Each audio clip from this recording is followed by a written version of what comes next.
মুন্সিগঞ্জের শ্রীনগরে অস্ত্র চালানোর প্রশিক্ষণরত ভিডিও ফেসবুকে ছড়িয়ে পড়ার পর এই ঘটনায় রাসেল ফয়সাল বাহিনীর প্রধান রাসেল সহ 3 জনকে আটক করেছে জেলা গোয়েন্দা পুলিশ।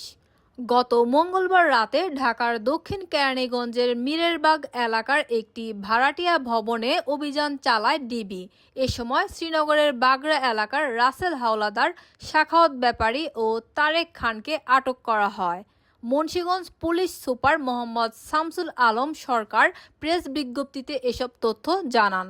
তিনি জানান, বেশ কিছুদিন পূর্বে নিজেদের মোবাইলে ধারণকৃত অবৈধ অস্ত্র প্রদর্শন সংক্রান্ত একটি ভিডিও সম্প্রতি সামাজিক যোগাযোগ মাধ্যম ফেসবুকে ছড়িয়ে পড়ে। ভিডিওর স্থানটি মুন্সিগঞ্জ জেলার শ্রীনগর কলেজের পূর্ব উত্তর কর্নারের পুকুর পাড় এবং ভিডিওর ব্যক্তিরা বাগড়া ইউনিয়নের রাসেল হাওলাদার ওরফে ম্যাগনেট রাসেল ও তার সহযোগী হিসেবে চিহ্নিত করা হয়।